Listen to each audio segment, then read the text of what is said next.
जागतिक स्तरावरील प्रसिद्ध अर्थशास्त्रज्ञ डॉक्टर बाबासाहेब आंबेडकर यांच्या संकल्पनेतून भारतातील बँकांची बँक RBI म्हणजेच रिझर्व्ह बँक ऑफ इंडियाची स्थापना झालेली होती. या स्थापनेमध्ये डॉक्टर बाबासाहेब आंबेडकर यांचं योगदान काय होतं याचा शोध घेत असताना आपल्याला एक गोष्ट लक्षात घ्यावी लागेल की डॉक्टर बाबासाहेब आंबेडकरांनी लंडन येथील लंडन स्कूल ऑफ इकॉनॉमिक्स या ठिकाणी DSc केलेली होती. आता ही DSc म्हणजे काय आहे तर DSc म्हणजे डॉक्टर ऑफ सायन्स. आणि यासाठी म्हणून डॉक्टर बाबासाहेब आंबेडकरांनी अर्थशास्त्रातील एक खूप अभ्यासपूर्ण असा प्रबंध त्या ठिकाणी लिहिलेला होता. आणि तो प्रबंध लिहित असताना भारतीय चलन व्यवस्था असेल किंवा भारतीय बँकिंग प्रणाली असेल या संबंधी बाबासाहेबांनी अतिशय सखोल अभ्यास केलेला होता. आणि या सखोल अभ्यासातूनच डॉक्टर बाबासाहेब आंबेडकरांनी द प्रॉब्लेम ऑफ रुपी नावाचा प्रबंध लिहिला.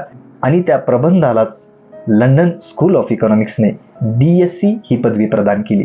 त्याच प्रबंधाचा आधार घेऊन भारतामध्ये जे यंग हिल्टन कमिशन स्थापन केलेलं होतं त्या यंग हिल्टन कमिशनने भारतीय बँकांची बँक म्हणजेच RBI तिची स्थापना या ठिकाणी केली.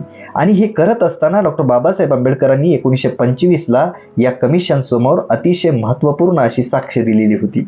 आणि त्यातूनच RBIची उभारणी झाली. आज RBIचा स्थापना दिन. या स्थापना दिनाच्या निमित्तानं प्रसिद्ध अर्थशास्त्रज्ञ डॉक्टर बाबासाहेब आंबेडकरांना विनम्र अभिवादन.